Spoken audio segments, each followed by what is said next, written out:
ay magulo at puno ng kasalanan. Madalas akong magmura, kipag-away at hindi ako marunong magdasal.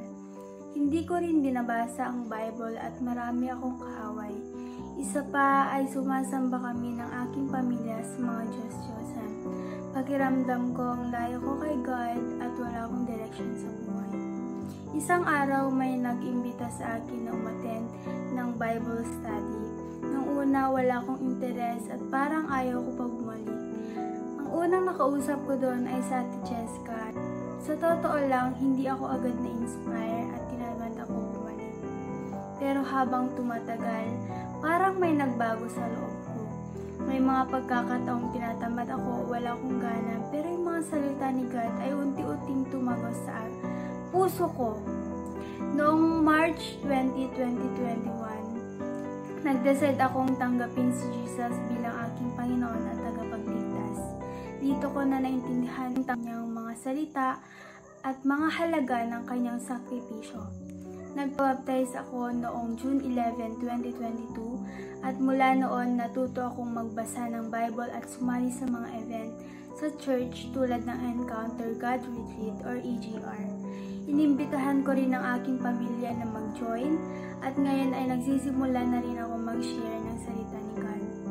Sa ngayon ay may dalawa akong kaklase na dinidisipulo at tinutulungan lumago sa pagkilala sa Diyos. Patuloy akong naglilingkod kay God sa gitna ng mga pagsubok sa buhay.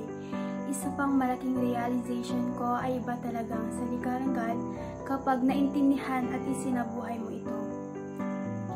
Hindi lang siya basta salita na turo na binabasa mo. Ang kanyang mga mensahe ay buhay at aktibo sa ating mga buhay. Lahat ng miracles at answered prayers ko ay nangyari dahil sa pagtitiwala ko sa Kanya. Walang imposible kay God basta magtiwala ka lang sa Kanya. Totoong kapag kumapit ka kay God, hindi Kanya pababayaan kundi patuloy Kanyang ginagabayan.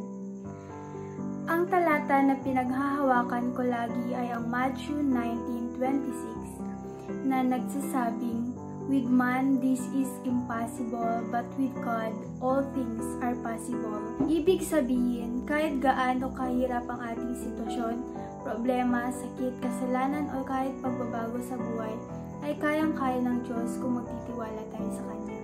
Siya ang may kapangyarihan sa lahat ng bagay. Ako si Marian J. Basa, disipulo ni Cristo at lubusang nagtitiwala sa Kanya.